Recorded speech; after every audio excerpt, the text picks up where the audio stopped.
Hello students, मैं अजीज़ बोहरा आप सभी का अपना वाला यूट्यूब चैनल में स्वागत करता हूं। इस वीडियो से और यूट्यूब से मेरी जो भी अर्निंग होगी या जो अर्निंग हो रही है उसका 10% गरीब बच्चों को फ्री एजुकेशन प्रोवाइड करने में किया जाएगा, तो सपोर्ट करते रहिए। तो आज हम 11th class physics chapter number 2 units and measurement का टॉपिक पढ़ेंगे, measurement of length and measurement of large distances. इस टॉपिक को मैं बहुत ही अच्छे से, बहुत ही इजी वे में एक्सप्लेन करने वाला हूं, इसलिए इस वीडियो को पूरा देखिएगा। और अगर अभी तक आप लोगों ने हमारे चैनल को सब्सक्राइब नहीं किया है तो चैनल को सब्सक्राइब कर लीजिए, बेल आइकन को भी प्रेस कर दीजिएगा ताकि नए वीडियोस के नोटिफिकेशन आपको समय पर मिलते रहे। तो क्या है आज का हमारा टॉपिक? आज का हमारा फर्स्ट टॉपिक है मेजरमेंट ऑफ लेंथ। तो देखो, हम किसी भी ऑब्जेक्ट की अगर लेंथ मेज़र करना है तो लेंथ मेज़र करने का या डिस्टेंस मेज़र करने का सबसे इजी तरीका तो क्या है? एक डायरेक्ट मेथड, मतलब हमारे पास 1 मीटर की स्केल है। मीटर स्केल से हम किसी भी ऑब्जेक्ट की डिस्टेंस, लेंथ या कहीं की डिस्टेंस मेज़र कर सकते हैं। लेकिन जो मीटर स्केल से डिस्टेंस अगर हमें मेज़र करना है, लेंथ मेज़र करना है, तो मीटर स्केल से हम जो लेंथ है वो सेंटीमीटर से लेकर 100 मीटर तक में मेज़र कर सकते हैं। अब कोई बोले कि 10 किलोमीटर की डिस्टेंस को 1 मीटर की स्केल से मेज़र करो, तो वो हमारे लिए कन्वेनियंट होगा क्या? कब तक हम 1 2 3 4 ऐसा इस टाइप से 1 मीटर की जो स्केल है उससे मेज़र करते रहेंगे? तो 1 मीटर की जो स्केल होती है या जो मीटर स्केल है, मीटर स्केल से हम कुछ सेंटीमीटर से लेकर 100 मीटर तक की लेंथ को जनरली मेज़र करते हैं। फिर इससे अगर छोटी लेंथ, जैसे कि अगर हमें मेज़र करना है 10⁻⁻10 मीटर, किसी ऑब्जेक्ट की लेंथ इस ऑर्डर की है। अब 10⁻⁻4, 10⁻⁻4 का मतलब क्या है कि ये जो वैल्यू है ये अभी ऊपर लिखी है न्यूमरेटर में, अगर इसको डिनोमीटर में ले जाए तो इसी को हम लिख सकते हैं 1/10⁻4 मीटर। जब भी किसी वैल्यू को न्यूमरेटर से डिनोमीटर में या डिनोमीटर से न्यूमरेटर में ले जाते हैं तो उसकी पावर का साइन चेंज हो जाता है। तो इसकी पावर -4 है, इसको नीचे ले आए तो इसकी पावर हो गई +4। अब पावर +4 है, पावर 4 है, इसका मतलब 1 के बाद कितने ज़ीरो है? 4 ज़ीरो। पावर +4 इसका मतलब 1 के बाद 4 ज़ीरो, तो मतलब 1/1000 10,000 मीटर। अब 1/10,000 मीटर का मतलब क्या है? 1/10,000 मीटर का मतलब ये है कि सपोज़ करो अगर ये 1 मीटर है, कि अगर ये 1 मीटर लेंथ है तो इस लेंथ के हम 10,000 इक्वल पार्ट कर दे। इस लेंथ के अगर हम 10,000 इक्वल पार्ट कर दे तो वो जो एक पार्ट रहेगा उस एक पार्ट को हम क्या कहेंगे? 10⁻⁻4 मीटर। कि अगर इस 1 मीटर की डिस्टेंस के अगर हम 10,000 इक्वल पार्ट कर दे तो जो एक पार्ट रहेगा उस पार्ट को हम क्या कहेंगे? 10⁻⁻4 मीटर। तो इस रेंज की अगर हमें कोई डिस्टेंस या लेंथ मेज़र करनी है, किसी ऑब्जेक्ट की लेंथ मेज़र करनी है, तो उसके लिए हम यूज़ करते हैं वर्नियर कैलिपर्स। उसके लिए हम किसका यूज़ करते हैं? उसके लिए हम यूज़ करते हैं वर्नियर कैलिपर्स।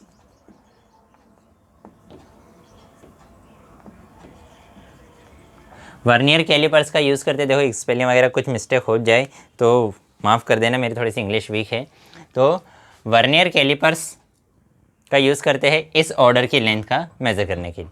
अब अगर हमें 10⁻⁻5 मीटर की लेंथ, इस ऑर्डर की अगर लेंथ मेज़र करना है तो उसके लिए हम स्क्रू गेज, किसका? Screw gauge and spectrometer, spherometer, ठीक है, स्पेरोमीटर ही बोल रहा है, हाँ, स्पेरोमीटर का यूज़ करते हैं कि अगर हमें 10⁻⁻4 मीटर की -5 मीटर की रेंज की लेंथ अगर मेज़र करना है तो उसके लिए हम स्क्रू गेज और या तो फिर स्पेरोमीटर का यूज़ करते हैं। ये जो डिवाइसेस है, इन डिवाइसेस को कैसे यूज़ करते हैं ये सभी आपको 11th क्लास में जो आप एक्सपेरिमेंट्स करेंगे लैब में, उन लैब में ये आपको सिखाया जाएगा। तो ये तो हो गई कि इस रेंज की। अब 100 मीटर से ज़्यादा वाली लेंथ अगर मेज़र करना है या 10⁻⁻5 मीटर से छोटी रेंज की अगर लेंथ मेज़र करना है तो उसको कैसे मेज़र करेंगे? उसको मेज़र करने के लिए हमारे पास डिफरेंट मेथड्स है। तो उसी में आज हम ये पढ़ेंगे कि मेज़रमेंट ऑफ लार्ज डिस्टेंसेस, कि अगर बड़ी डिस्टेंसेस को हमें मेज़र करना है, बड़े डिस्टेंसेस को मेज़र करना है तो उसको कैसे मेज़र करेंगे, उसको मेज़र करने के लिए हम किन मेथड्स का यूज़ कर सकते हैं। तो उसमें हम यूज़ करेंगे, कौन सी मेथड यूज़ करेंगे? उसमें हम यूज़ करेंगे पैरेलैक्स मेथड। किसका यूज़ करते हैं? बड़ी डिस्टेंसेस, फार डिस्टेंसेस को मेज़र करने के लिए हम पैरेलैक्स मेथड का यूज़ करते हैं। अब ये पैरेलक्स मेथड में क्या होता है कि वही कि अगर हमें यहाँ से अर्थ से सन की डिस्टेंस मेज़र करनी है, अर्थ से किसी स्टार की डिस्टेंस मेज़र करनी है, अर्थ से किसी प्लेनेट की डिस्टेंस मेज़र करनी है, तो क्या हम मीटर स्केल की हेल्प से मेज़र कर सकते हैं? यहाँ चलो मीटर स्केल उठाई और जा रहे अर्थ सन की तरफ और मेज़र कर लिया, ऐसा कर सकते हैं क्या? ऐसा हम नहीं कर सकते। तो उसको सन या स्टार या किसी प्लेनेट की अर्थ से डिस्टेंस या किसी भी चीज़ की बहुत ज़्यादा लंबी अगर डिस्टेंसेस मेज़र करना है तो उसके लिए हम पैरेलक्स मेथड का यूज़ करते हैं। अब पैरेलक्स मेथड में सबसे पहले तो पैरेलक्स क्या होता है वो हमें समझना है कि अगर ये यहाँ पर एक वॉल है, सपोज़ करो ये वॉल है, यहाँ पर मैंने एक ये पॉइंट बना दिया। इस पॉइंट के सामने अगर मैं ये पेन लेकर यूँ खड़ा हो जाता हूँ, ठीक है, इस पॉइंट के सामने मैं यूँ पेन लेकर खड़ा हो गया। अब आप भी इसको ट्राई कीजिएगा कि जब मैं लेफ़्ट आई क्लोज़ करूँगा, जब मैं लेफ़्ट आई क्लोज़ करूँगा और इस पेन को मैं देखूँगा तो ये पेन मुझे इस पॉइंट के थोड़े से लेफ़्ट में दिखेगी। ये देखो हम पेन पकड़ के खड़े हैं, मैंने पॉइंट के सामने पेन रख दी है। जब मैंने क्या किया, जब मैंने पेन पकड़ के खड़ा हो गया और मैंने मेरी लेफ़्ट आई क्लोज़ की तो ये पेन मुझे इस पॉइंट के थोड़े से लेफ़्ट में दिखेगी। और जब मैंने क्या किया, मैंने राइट आई क्लोज़ की, जब मैंने राइट आई क्लोज़ की तो ये जो पेन है, ये जो मार्कर है, ये मार्कर मुझे थोड़ा सा राइट में दिखेगा। जब राइट आई क्लोज़ करूँगा तो ये मार्कर देखो, आप भी ट्राई करके देखिए कि ये जो मार्कर है, कोई सा भी पॉइंट ले सकते हैं हम, यहाँ पर कहीं पर भी एक कोई पॉइंट बना सकते हैं कि जब आप अपनी राइट आई क्लोज़ करके देखेंगे, आपके घर पे भी आप ट्राई कर सकते हैं, राइट आई क्लोज़ करके देखेंगे तो पेन हमें थोड़ी सी राइट में दिखाई देगी और जब लेफ़्ट आई क्लोज़ करके किसी ऑब्जेक्ट को देखेंगे तो वो थोड़ा सा लेफ़्ट में दिखाई देगा। तो दोनों पोजीशन के बीच में जो डिस्टेंस का डिफरेंट है, पोजीशंस का डिफरेंट है कि कभी एक बार थोड़ा सा इधर दिखाई देता है, कभी एक बार थोड़ा सा इधर दिखाई देता है, तो उन दोनों डिस्टेंसेस में जो डिफरेंस है उस डिफरेंस को ही हम क्या कहते हैं, पैरेलक्स। उन डिस्टेंसेस में जो डिफरेंट है उसी को हम क्या कहते हैं, पैरेलक्स। और हमने ऑब्जर्वेशन किससे लिया, हमारे इस आई से लिया, ऑब्जर्वेशन हमने किससे लिया, इस आई से लिया। तो ये एक हमारा ऑब्जर्वेशन का पॉइंट हो गया, ये दूसरा ऑब्जर्वेशन का पॉइंट हो गया।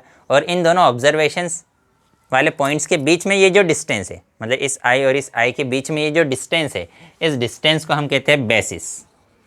इस डिस्टेंस को हम क्या कहते हैं, बेसिस। मार्कर की पोजीशन के बीच में जो डिफरेंस है कि एक बार मार्कर इधर दिखा एक बार इधर दिखा, मार्कर की पोजीशंस के बीच में जो डिफरेंस उसको कहा पैरेलक्स। और ऑब्जर्वेशन जहाँ से लिए कि एक बार यहाँ से लिया एक बार यहाँ से लिया, तो इन ऑब्जर्वेशंस के बीच में जो डिफरेंस है उसे हमने कहा बेसिस। अब पैरेलक्स मेथड से हम कैसे किसी भी चीज़ की डिस्टेंस को मेज़र करेंगे वो हम समझ लेते हैं। कि सपोज़ करो ये हमारी अर्थ है, ठीक है, ये अर्थ है और यहाँ पर कोई प्लेनेट है या कोई स्टार है, उसके हमें अर्थ से क्या करनी है, डिस्टेंस मेज़र करनी है। तो हमने अर्थ पर दो पॉइंट्स ले लिए, ये एक पॉइंट लिया ए, ये एक पॉइंट लिया बी। अब हमने टेलीस्कोप की हेल्प से इस पॉइंट ए से ये अर्थ पर दो डिफरेंट पॉइंट्स है, इस पॉइंट ए से इस स्टार को देखा, ठीक है, यहाँ पर ले लेते हैं, ये इस प्लेनेट को देखा,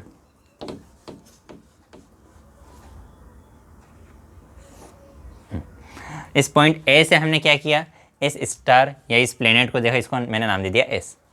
फिर हमने पॉइंट बी से, इस पॉइंट बी से हमने क्या किया, इस स्टार को देखा, प्लेनेट को देखा, ये सपोज करो प्लेनेट है, तो इस प्लेनेट को हमने पॉइंट ए से देखा, इस प्लेनेट को हमने पॉइंट बी से देखा। तो जब यहाँ से देखा तो इन दोनों डिस्टेंसेस के बीच में क्या बन गया, कुछ एंगल बन गया। उस एंगल को हमने क्या नाम दिया, थीटा। कि एक बार हमने यहाँ से देखा, एक बार हमने यहाँ से देखा, तो जब दोनों जगह से देखा तो उस डिस्टेंस के बीच में क्या बना, कुछ एंगल बना, उस एंगल को हमने नाम दे दिया थीटा। ये जो डिस्टेंस है, इस डिस्टेंस को हमने नाम दे दिया डी, इस डिस्टेंस को हमने क्या नाम दे दिया डी। और इन दोनों ऑब्जर्वेशंस वाले जो पॉइंट है उसके बीच के डिस्टेंस को हमने क्या नाम दे दिया, डी। अब ये दोनों जो ऑब्जर्वेशन वाले पॉइंट है, इन दोनों पॉइंट्स के बीच की डिस्टेंस बहुत ही छोटी है। इन दोनों पॉइंट्स के बीच की जो डिस्टेंस है वो बहुत छोटी है, मतलब ये बहुत ज़्यादा दूर नहीं है। तो देखो हमें पता है कि अगर हमारे पास एक बहुत बड़ा क्या है, सर्कल है, एक बहुत बड़ा सर्कल है, जैसे अर्थ है, अर्थ का शेप कैसा, स्फेरिकल है। लेकिन जब हम उसका एक छोटा सा पार्ट कट कर दे और एक छोटा सा पार्ट कट कर दे, ये था तो कैसा, स्फेरिकल या सर्कुलर था, लेकिन छोटा सा पार्ट कट कर दे तो छोटा सा पार्ट कैसे दिखता है, बिल्कुल हमें एक स्ट्रेट लाइन दिखता है। ये छोटा सा पटकी ये सेंटर है, ये यहाँ से और ये यहाँ से, ठीक है। सही लाइन ही नहीं ड्रॉ होती है कभी। तो ये सेंटर, ये सेंटर, तो ये क्या हो गया उसका आर्क, ये क्या हो गया आर्क। लेकिन वो जो आर्क है वो अप्रोक्सीमेट हमें कैसी लाइन दिखेगा, स्ट्रेट लाइन। क्यों? क्योंकि ये जो एंगल है ये एंगल बहुत ही छोटा है। इसी टाइप से यहाँ पर भी कि ये प्लैनेट बहुत दूर है, तो ये प्लैनेट ने यहाँ पे क्या बनाया, एक सर्कल बनाया। तो सर्कल का ये क्या है, ए बी एक आर्क है, ये ए बी क्या है, एक आर्क है, और ये डिस्टेंस बहुत ही छोटी है, तो इसलिए वो आर्क अप्रोक्सीमेट हमें क्या दिख रहा है, एक स्ट्रेट लाइन। फिर हमें पता है कि theta angle is equal to क्या होता है, आर्क अपॉन रेडियस। ये हम 9th-10th क्लास में पढ़ चुके हैं कि angle theta is equal to क्या होता है, आर्क अपॉन रेडियस। बस अब क्या है, अब कुछ भी नहीं है। तो कंसीडर कर लो, क्या कंसीडर कर लो, हमने कंसीडर कर लिया कि यहाँ पर इस प्लेनेट को सेंटर कंसीडर करते हुए इस डी रेडियस का हमने क्या बना दिया, एक सर्कल बना दिया। डी रेडियस का क्या बना दिया, एक सर्कल। तो ये ए बी उसका क्या है, आर्क है, डी क्या है उसका रेडियस है। तो यहाँ पर एंगल थीटा किसके इक्वल रहेगा, आर्क मतलब ए बी की वैल्यू कितनी है, स्मॉल डी, ठीक है। बुक में कितनी ली है, बी ली है, कि हम भी बी ले लेते हैं। तो ये बी, तो आर्क की वैल्यू है बी, और रेडियस, इस रेडियस की वैल्यू कितनी है, डी, ठीक है। अब हमें क्या निकालना है, हमें इस डी की वैल्यू निकालनी है। तो डी यहाँ पर डिवाइड में इक्वल टू किधर आकर मल्टीप्लाई में, थीटा इधर मल्टीप्लाई में इक्वल टू कि उधर जाकर डिवाइड में। सीधी सी बात है, जो नीचे होता है वो इक्वल टू क्या इधर आकर ऊपर आ जाता है, जो ऊपर होता है वो इक्वल टू क्या इधर नीचे, जो डिवाइड में वो मल्टीप्लाई में, जो मल्टीप्लाई में वो डिवाइड में। तो यहाँ से डी इज इक्वल टू कितना आ जाएगा, D is equal to B upon theta. तो इन दोनों ऑब्जर्वेशंस वाले जहाँ से हमने ऑब्जर्वेशंस लिए हैं वो डिस्टेंस तो हमें पता रहेगी कि हाँ हमने एक बार यहाँ से ऑब्जर्वेशन लिया, एक बार यहाँ से ऑब्जर्वेशन लिया, जो भी डिस्टेंस रहेगी तो वो डिस्टेंस हम मेज़र कर लेंगे, मतलब हमारे पास बी की वैल्यू रहेगी। थीटा क्या है कि इन दोनों के बीच में कितना एंगल बना, वो एंगल हम मेज़र कर लेंगे कि हमने यहाँ से एक बार ऑब्जर्वेशन लिया, यहाँ से एक ऑब्जर्वेशन लिया, उन दोनों लाइन्स के बीच में कितना एंगल है। तो जब ये दोनों वैल्यूज़ हमारे पास रहेगी तो क्या हम डी की वैल्यू कैलकुलेट कर सकते हैं। तो यहाँ से हमारे पास डी की वैल्यू आ जाएगी, ठीक है। तो इस तरीके से हम क्या कर सकते हैं, डी की वैल्यू कैलकुलेट कर सकते हैं। अब इसी टाइप से हम किसी प्लेनेट का डायमीटर भी मेज़र कर सकते हैं। इसी टाइप से हम क्या कर सकते हैं, किसी प्लेनेट का डायमीटर मेज़र कर सकते हैं। कि सपोज़ करो ये है हमारी अर्थ, ठीक है, ये है हमारी अर्थ, और इस अर्थ से किसी डिस्टेंस पर यहाँ पर है एक प्लेनेट, बहुत दूर है, चलो यहाँ ले लेते हैं कि ये है हमारी अर्थ, ठीक है, और इससे बहुत दूर यहाँ पर क्या है, एक प्लेनेट है। इस प्लेनेट का मुझे क्या करना है, डायमीटर मेज़र करना है। इस प्लेनेट का क्या करना है, डायमीटर मेज़र करना है। तो इस अर्थ का मैंने ये पॉइंट ले लिया एस, इस पॉइंट से हमने क्या किया, टेलीस्कोप की हेल्प से इस प्लेनेट के पहले इस वाले पॉइंट को मैंने देखा, ठीक है, फिर उसी टेलीस्कोप की हेल्प से मैंने प्लेनेट के इस अपोजिट वाले पॉइंट को देखा। ये इसी प्लेनेट की बात करें, ठीक है, ये अर्थ है, ये हमारा प्लेनेट है। तो ये डी तो क्या है, इन दोनों के बीच की डिस्टेंस, तो ये डिस्टेंस है डी, ये डिस्टेंस है डी। ये डिस्टेंस तो हमें पता है क्योंकि अभी हमने मेज़र की कि इस अर्थ से प्लेनेट की डिस्टेंस, अर्थ से इस प्लेनेट की डिस्टेंस हमें पता है, तो डी की वैल्यू तो हमें पता है। फिर जब हमने प्लेनेट के इस वाले पॉइंट को देखा और इस वाले पॉइंट को देखा तो उन दोनों में कुछ एंगल बना, उस एंगल को हमने कंसिडर कर लिया अल्फ़ा, उस अल्फ़ा को हम मेज़र कर लेंगे। और ये उसका क्या है, डायमीटर, ठीक है। डायमीटर को बुक में किससे रिप्रेजेंट किया है, इन्होंने अभी भी डी से ही रिप्रेजेंट किया, ठीक है। इस बार इन्होंने स्मॉल डी से इसको रिप्रेजेंट कर दिया। तो हमें पता है एंगल इज इक्वल टू क्या होता है, आर्क अपॉन रेडियस। तो ये है एंगल अल्फ़ा, आर्क क्या है डी, और रेडियस क्या है कैपिटल डी, तो कैपिटल डी यहाँ पर डिवाइड में, इधर आकर मल्टीप्लाई में। तो alpha D is equal to small D क्या है, डायमीटर। इसी को हम क्या लिख सकते हैं, small D is equal to alpha capital D. A is equal to B लिखो या B is equal to A लिखो, दोनों बात एक ही है।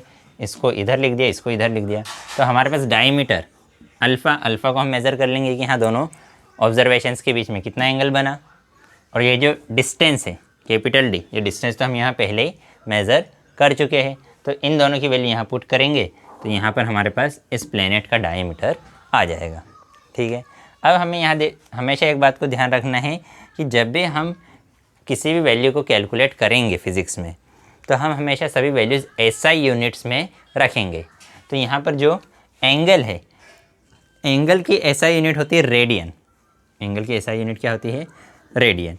एंगल की SI यूनिट रेडियन होती है, इसलिए हम हमेशा जिसको हम RAD से रिप्रेजेंट करते हैं। ठीक है, तो एंगल की SI यूनिट जैसे कि तुम 9th-10th में पढ़ते हो कि कितने डिग्री का एंगल है? एंगल है 30 डिग्री, 40 डिग्री, 60 डिग्री। तो ये जो डिग्री है ये भी क्या है? एंगल की एक यूनिट है। जैसे डिस्टेंस को हम मीटर में भी मेज़र करते हैं, किलोमीटर में भी मेज़र कर सकते हैं, सेंटीमीटर में भी मेज़र कर सकते हैं, मिलीमीटर में भी मेज़र कर सकते हैं। तो metre, kilometre, centimetre, metre, millimetre ये सभी क्या है? डिस्टेंस की यूनिट्स है।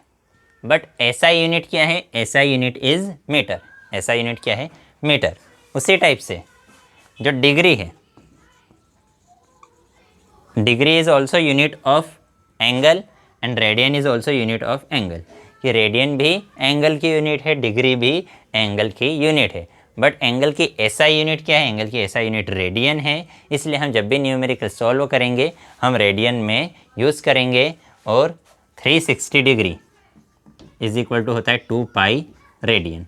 कि जैसे हमें पता है कि 1 किलोमीटर इज इक्वल टू क्या होता है? 1000 मीटर। उसी टाइप से 360 डिग्री किसके इक्वल होता है? 2 पाई रेडियन के इक्वल होता है। तो आज की वीडियो में इतना ही। नेक्स्ट वीडियो में हम नेक्स्ट टॉपिक पढ़ेंगे। अगर वीडियो पसंद आई हो तो लाइक कीजिएगा, अपने दोस्तों के साथ भी शेयर ज़रूर कर दीजिएगा। अगर वीडियो पसंद ना आई हो तो डिसलाइक कर दीजिएगा। अगर इस वीडियो से रिलेटेड आपको कोई डाउट हो तो डाउट कमेंट में आप मुझसे पूछ सकते हैं। कोई सजेशन हो तो वो भी कमेंट कर सकते हैं। बाय।